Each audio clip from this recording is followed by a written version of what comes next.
Bienvenidas y bienvenidos. En el capítulo de hoy hablaremos de astronomía, exoplanetas y didáctica de la matemática. Les invito a ver Ciencias sin Fronteras.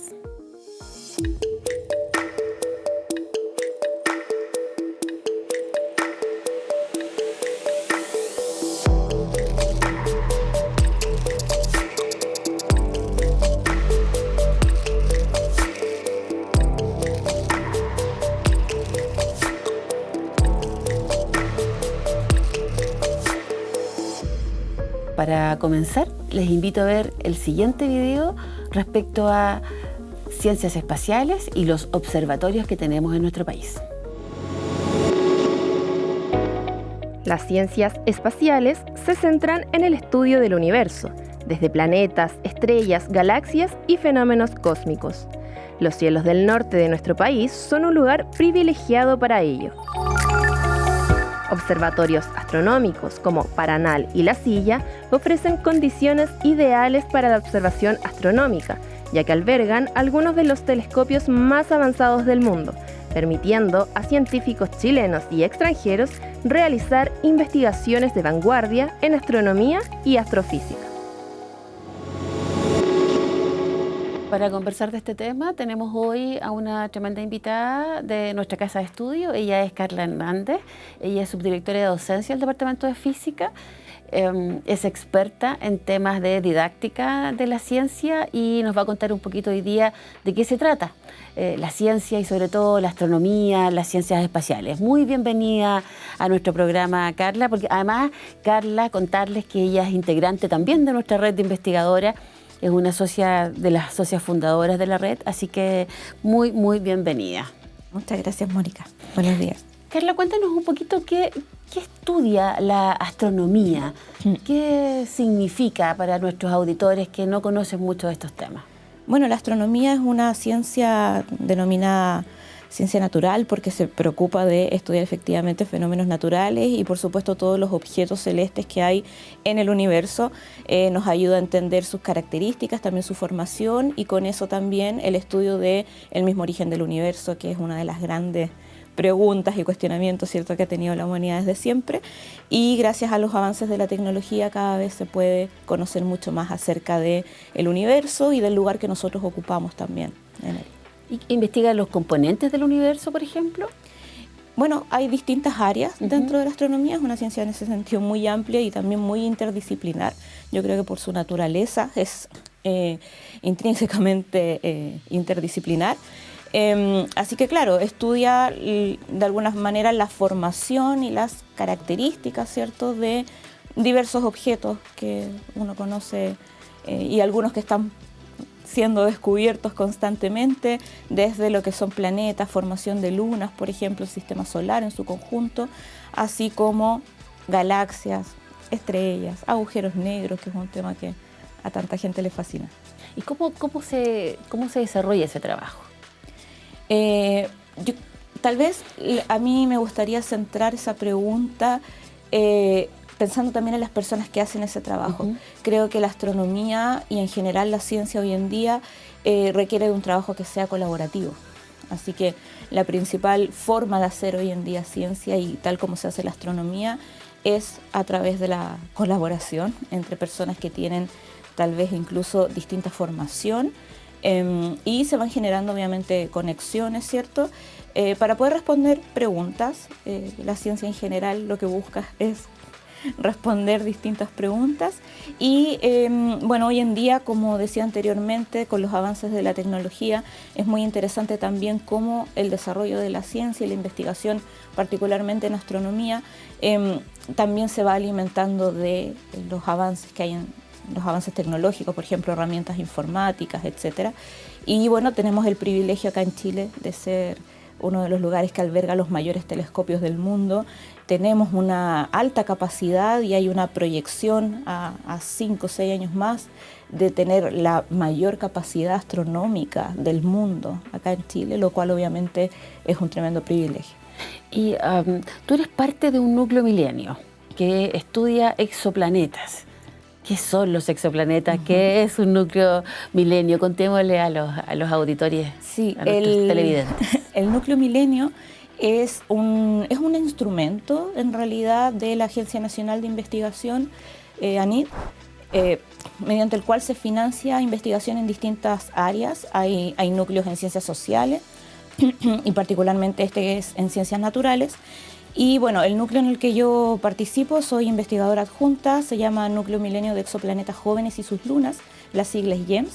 Nos pueden seguir en redes sociales. Muy bien. ¿Cuáles son las redes? ¿Te acuerdas de las Milenio redes? GEMS. Lo pueden buscar como Okay. Milenio GEMS. GEMS con Y por la sigla del nombre en inglés. Ajá. Y bueno, este núcleo ya lleva 3 años funcionando. Hay muchos investigadores e investigadoras de gran calibre. De verdad que es un honor trabajar con un equipo tan grande. Tiene también una fuerte dedicación hacia lo que es la formación de futuras generaciones. Y hay distintas líneas dentro del núcleo. Personalmente yo trabajo en una línea que busca acercar esta investigación de frontera a las aulas, ¿ya? Así que ahí, digamos, hay todo un trabajo de educación en astronomía. E incluso a mí me gusta decir del uso de la astronomía para la educación, que estamos desarrollando en conjunto con diversos investigadores del núcleo.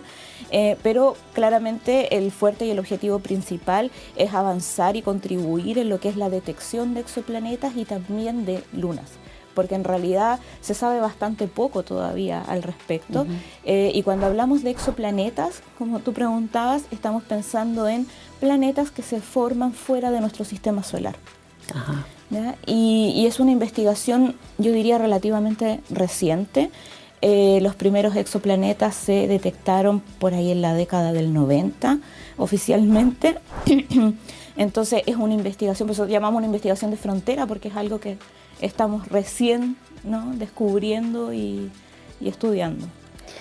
¿Y cómo se puede llevar esta investigación de frontera al aula? Que es el tema que tú estás trabajando en este núcleo Milenio. ¿Cómo avanzan ustedes en poder hacer esta conexión con un tema tan abstracto y tan complejo como planetas fuera de nuestro sistema solar y además sus lunas?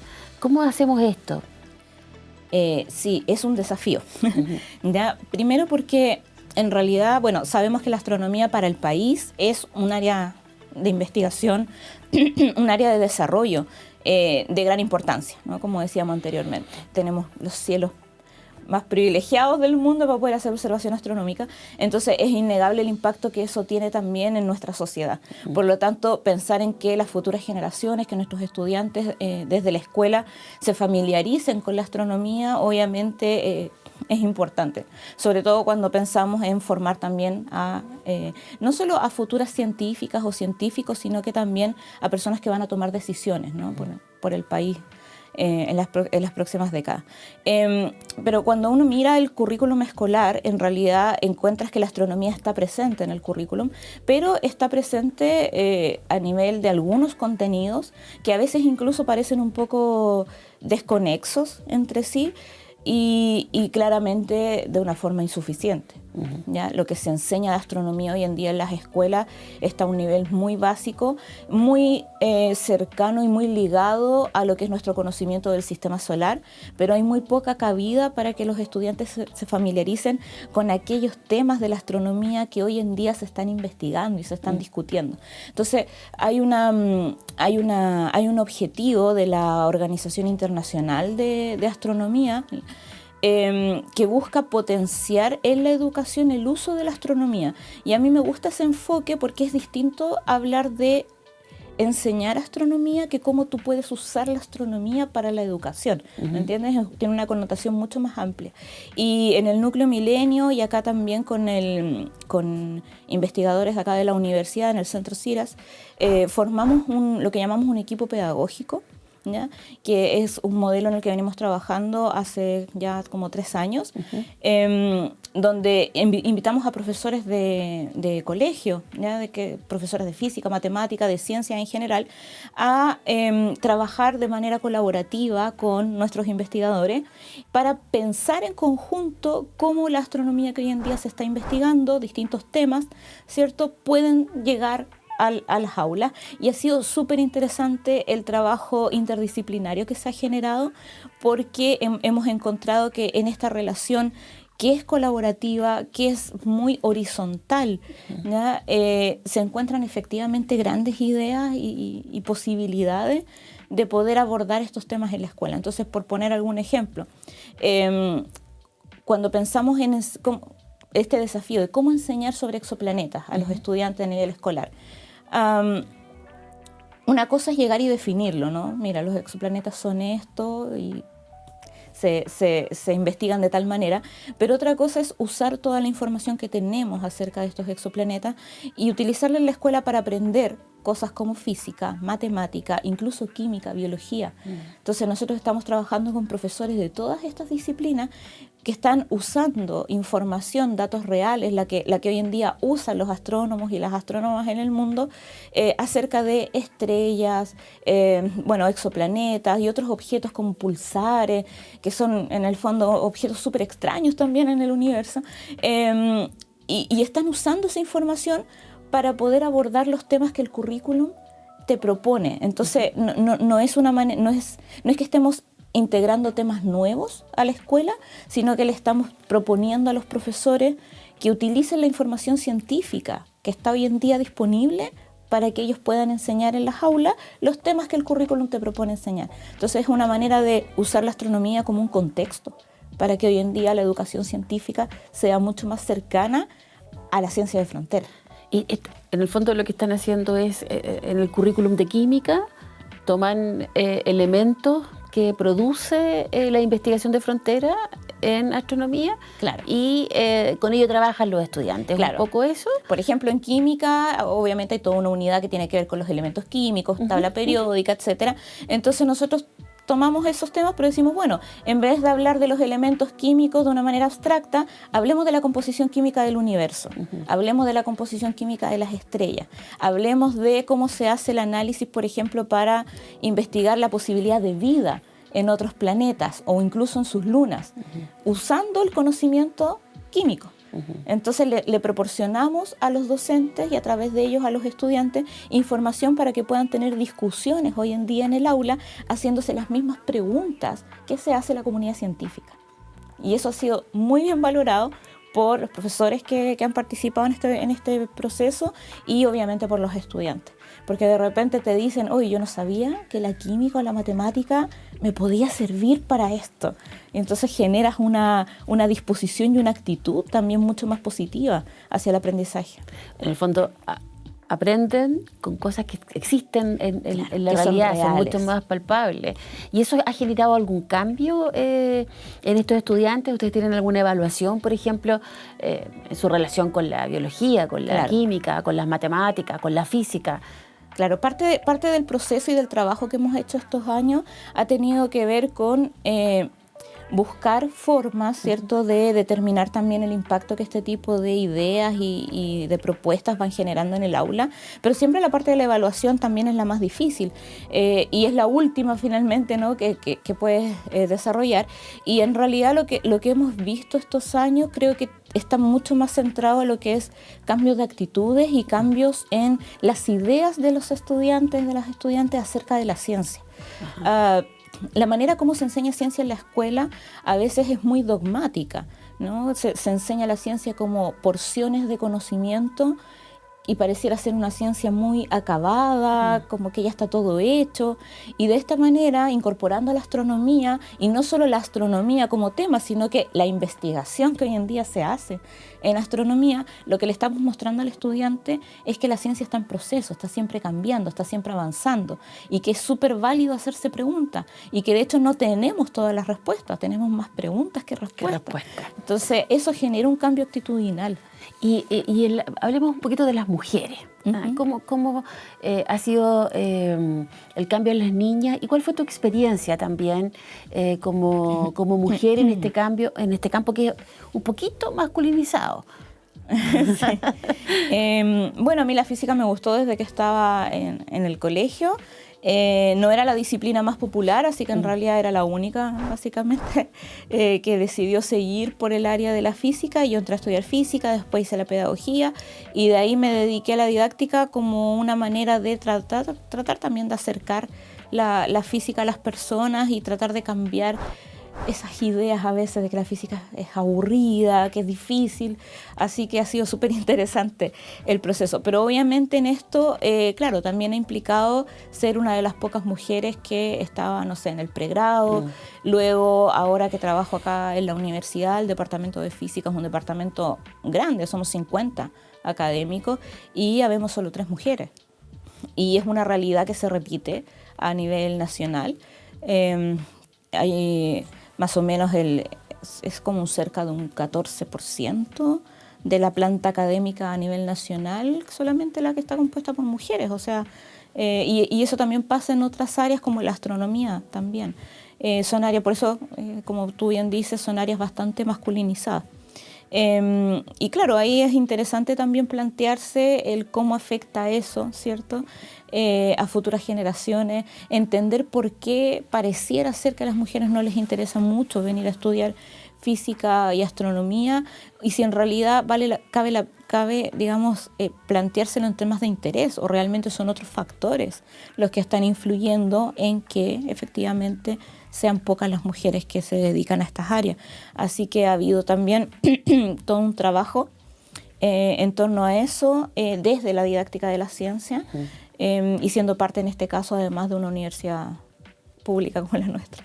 ¿Y cómo en este proceso, digamos, desde la didáctica de la ciencia, tú has visto cambios? ¿Cómo ha sido la evolución de la incorporación de mujeres?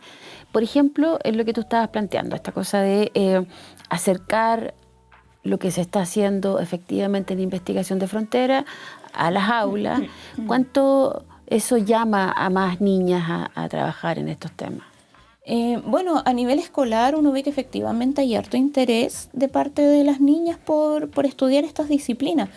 Por eso es interesante pensar que en realidad puede ser que haya otros factores más de índole sociocultural que influyen muchas veces en las decisiones vocacionales.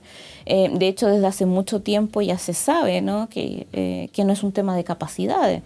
No es que a las mujeres, por ser mujer, les sea más difícil la ciencia. O sea, esa es una idea que ya está muy abandonada, digamos, e incuestionable.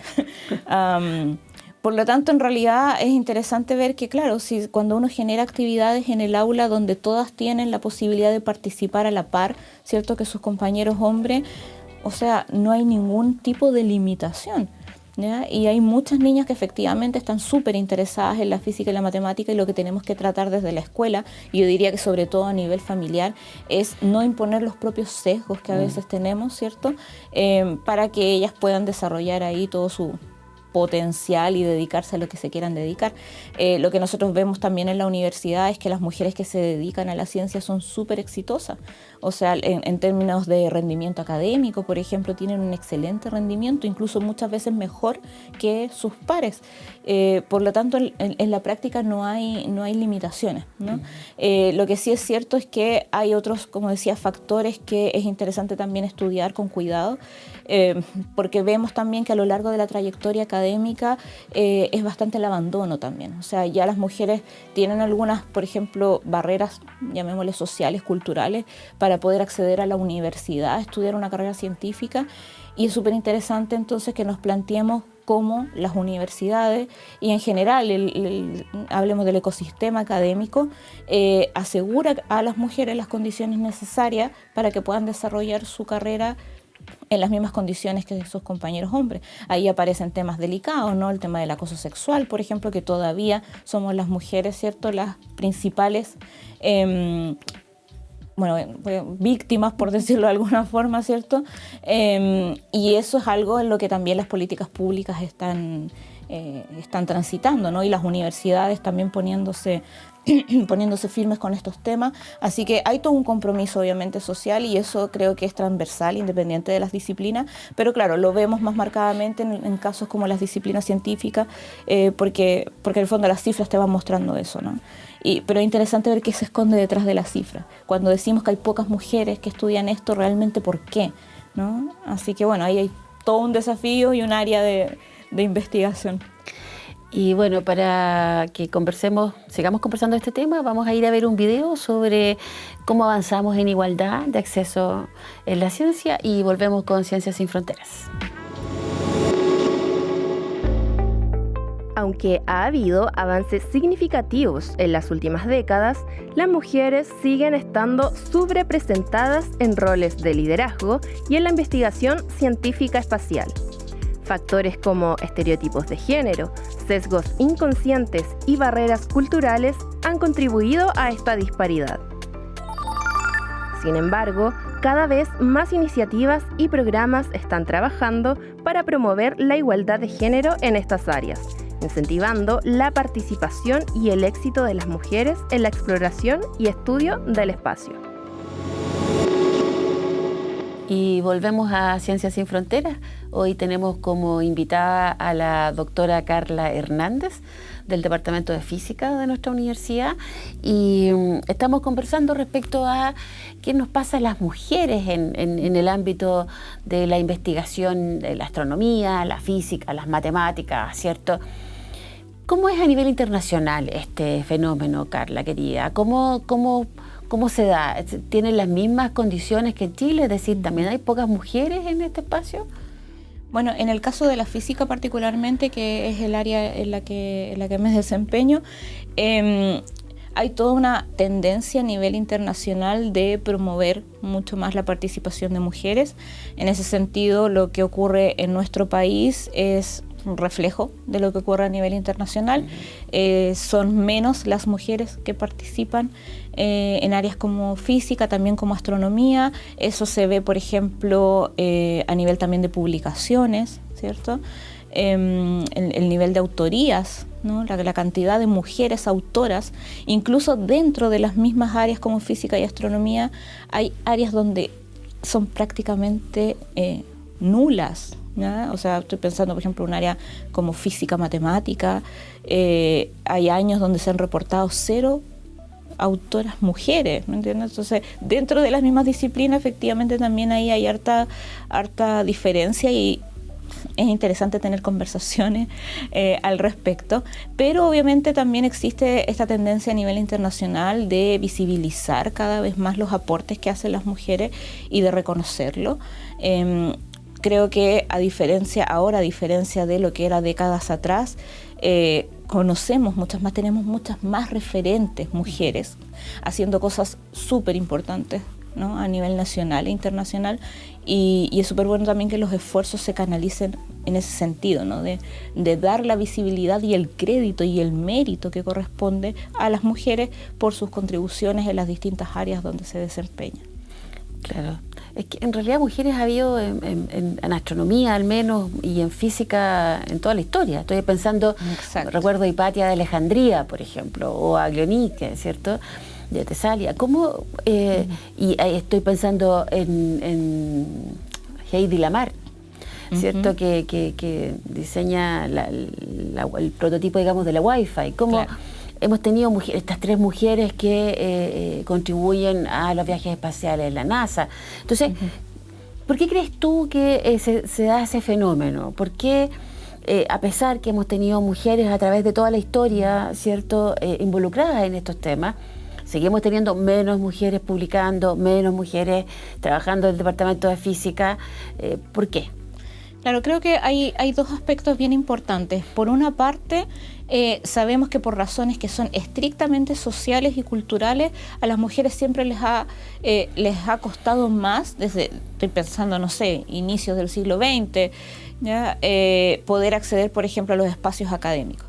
O sea, toda esa discusión primero en torno a si la mujer podía o no podía acceder a estudiar, podías o no acceder a la universidad, a formarte, eso genera un tremendo retroceso. O sea, estamos empezando a ver que todos estos casos que tú mencionabas son mujeres excepcionales que rompieron contra todo estereotipo y barreras, ¿me entiendes? Desde el origen de los tiempos, desde, no sé, Hipatia de Alejandría, que es como el caso que conocemos, ¿cierto?, de una mujer que hizo ahí tremendos aportes en matemática, en ciencia, etcétera, porque efectivamente no había posibilidad y no había espacios para que eso ocurriera. Entonces, desde que la mujer comienza a tener este acceso, ¿cierto?, a la educación y ahora sobre todo en condiciones equitativas, ¿no?, respecto a sus pares, vemos que efectivamente son un montón de mujeres las que están ahí trabajando. Siempre me preguntan por el tema, por ejemplo, ¿por qué hay pocas mujeres que se han ganado el premio Nobel? No es que haya pocas mujeres investigando, o sea, en realidad, primero, para poder acceder a un premio de ese estilo, hay un tema de mérito científico que es innegable, ¿cierto? Tenemos muchas mujeres que han hecho tremendas contribuciones, pero para que tú puedas ganarte un premio de ese estilo, primero tienes que ser nominada. Entonces, recién ahora estamos sabiendo, por ejemplo, cómo fueron las nominaciones al Nobel que recibieron mujeres como Liz Meitner, por ejemplo, que tuvo, no sé, más de 50 nominaciones al Nobel y nunca se lo dieron. Entonces sabemos de un montón de mujeres que han hecho grandes contribuciones y que probablemente por razones sociales y culturales no tuvieron en su tiempo, ¿cierto?, el reconocimiento que merecían. De hecho, sin ir más lejos, en el caso de la astronomía, se está inaugurando en el norte de nuestro país el Observatorio Vera Rubin, que es un observatorio dedicado al estudio de la materia oscura, y es súper importante saber quién fue Vera Rubin. Entonces el nombre se le asigna en honor a esta astrónoma, a esta científica, que fue una de las principales, digamos, personas a las que se le atribuye el descubrimiento de la materia oscura, ¿ya? Y sobre la base de observaciones ella hizo trabajos súper interesantes. Entonces es muy bueno que también podamos empezar a conocer más, ¿cierto?, acerca de la historia de estas mujeres. Y hoy en día, entendiendo de que ya no hay barreras, ¿ya?, en el acceso, por ejemplo, a la educación, es súper bueno que ese otro tipo de barreras también que existen se vayan erradicando. Derribando. Así que cada vez vamos a ver a más mujeres, obviamente, recibiendo los premios y los reconocimientos que merecen. Así, y estas mujeres que estábamos mencionando ahora han tenido una vida bien compleja, como tú decías, ¿cierto? No fue fácil. De hecho, Hipatia de Alejandría es asesinada de manera brutal. ¿Cómo fue tu vida? Así tú misma, ¿cómo estudias física? ¿Cómo haces tu doctorado? ¿Cómo va evolucionando? Además tú tienes hijos, tengo entendido. Entonces, ¿cómo evoluciona eso? Sí, bueno, tengo un hijo que de hecho está estudiando astrofísica. Ya tiene 21 años y claro, él ha sido parte importante en todo este proceso también. De hecho, siempre se lo he dicho, o sea, yo estoy muy agradecida de él como un compañero en este viaje, porque hacer ciencia, a formarte en lo que implica la academia en su conjunto, independiente de la disciplina, tiene sus dificultades y en ese sentido, claro, ser mamá, yo tuve a mi hijo en el pregrado, estaba estudiando el pregrado, entonces terminé la carrera siendo mamá y luego todo el posgrado, etcétera. Creo que no habría sido posible sin su cooperación, ¿me entiendes? Así que ha sido un tremendo partner en ese sentido. Estoy muy orgullosa de mi hijo. Pero sí, claro, yo te diría que fue difícil, pero creo que no en el sentido de lo que han tenido que enfrentar, ¿me entiendes? Todas esas otras mujeres y casos que tú mencionabas, sino que siempre es difícil ya de por sí ser mamá joven además. Y cuando yo me fui al extranjero a hacer el posgrado, me fui sola con mi hijo. Y claro, fue difícil porque además estábamos solos los dos en un país que no conocíamos. Pero creo que la convicción respecto a y el interés, ¿no?, por lo que estaba haciendo, por las ganas también de volver después acá al país y entregar incluso a mi propio hijo mejores condiciones, ¿me entiendes?, laborales, etcétera, es una motivación suficiente. En ese sentido, todas las mujeres que yo he conocido a lo largo de mi carrera que tienen familia, son historias dignas de admiración, porque ya sabemos de por sí, ¿me entiendes?, lo que eso implica. Así que de la misma manera me siento con absoluta propiedad para poder decirle a cualquier mujer que se puede. O sea, mientras tuviste beca, ¿no? Yo me fui al extranjero con la beca, la que ahora es Beca Chile. Ajá. En aquel momento era beca Presidente de la República. Así que, claro, postulé a esa beca a los 3 años después de haber terminado la carrera, cuando mi hijo ya tenía unos 4 años, y estuvimos en España y hice ahí mi doctorado. Sí. Bueno, qué importante es la política pública. Yo quiero recalcar eso. Qué importante es la política pública con perspectiva de género. Exacto. Qué importante es la política pública cuando se asignan becas a mujeres en distintas áreas, porque de alguna manera nosotras, yo también estudié con becas, podemos llegar a los doctorados, ¿cierto?, solo por esa ayuda. Bueno, de hecho, perdona, es súper importante lo que estás planteando porque la beca te financiaba el poder viajar con familia. Exacto. Entonces, la perspectiva de género ahí, claro, es crucial. Es fundamental. Hay un mensajito para los diseñadores de la política pública. Bueno, estamos llegando al final de nuestro programa y nosotras en este programa tenemos un juego. Es un juego que consiste en elegir una carta que tiene una frase y después la vamos a comentar. Así que te pido que saques una cartita ahí. Qué nervio. Y que muestres a la cámara tu carta, la leas y conversemos al respecto. ¿La muestro ahí? Sí. Bueno, dice, no soy machista ni feminista, no me gustan los extremos. No la había escuchado directamente, ya, la verdad. Pero me imagino que si está acá es porque...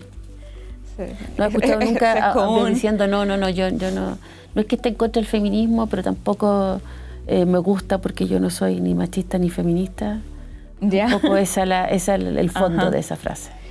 Bueno, yo soy de la idea de que en realidad cuando nos posicionamos a abordar cualquier fenómeno, a hablar de cualquier tema desde una base de equidad, efectivamente uno no necesita a veces categorizarse o etiquetarse, ¿no?, necesariamente como una persona machista o feminista. Ahora, lo que sí me parece interesante de la frase, y que creo que ahí también se genera un malentendido, es que a veces pareciera que son opuestos, ¿no? Entonces, el feminismo es lo opuesto al machismo.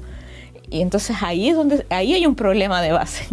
Entonces es interesante entender que cuando una persona se define feminista o cuando se hace, por ejemplo, lo que tú mencionabas, ¿no?, una política con perspectiva de género, no tiene que ver con que te posicionas desde defender lo femenino y atacar lo masculino. Entonces ahí yo puedo entender que va tal vez por ahí el sentido, ¿no? Ser machista y feminista no son extremos. No son cosas comparables, si quieren. No sé. Claro, en el fondo es transmitir que el feminismo no es lo contrario al machismo, sino algo absolutamente distinto. De hecho, el feminismo incorpora la equidad y que la perspectiva de género es necesaria para eso, para la equidad. Claro, cuando uno habla de perspectiva de género no te estás posicionando, estás pensando en tomar decisiones donde se respetan, ¿no?, las diferencias también, porque también es cierto que existen diferencias, pero no son diferencias, digamos, que en ningún caso socavan, ¿cierto?, la experiencia de las personas o que no tienen por qué influir en la toma de decisiones. Muchas gracias, doctora Hernández. La verdad es que ha sido un programa maravilloso, muy entretenido. He aprendido un montón. Me quedaron miles de preguntas sobre exoplanetas, sobre las lunas de los exoplanetas, y yo ya me imaginaba en mi cabecita, ¿cierto?, lunas y exoplanetas y un montón de otras cosas. Me encanta la investigación que estás haciendo. Muy agradecida que hayas estado acá. La verdad es que la red de investigadoras es un espacio que nos ha potenciado a todas, y ahí agradecer a la fundadora, ¿cierto?, Adriana, a Vania, porque gracias a ella de alguna manera estamos acá haciendo este programa también. Pero nos tenemos que despedir, así que muchas gracias por estar con nosotras. Bueno, gracias a ti por la invitación y obviamente a todas las mujeres que han hecho posible también este programa. Y un saludo a las socias especialmente de la red de investigadoras. Antes de despedirnos, como siempre, te queremos recomendar una película. Hoy se trata de Talentos Ocultos. Es una historia basada en hechos reales que cuenta cómo 3 mujeres matemáticas afroamericanas en los años 60 vivieron su experiencia de trabajar en la NASA. Este fue Ciencias sin Fronteras. Y recuerda que puedes volver a ver todos nuestros capítulos en nuestras redes sociales. Hasta la próxima.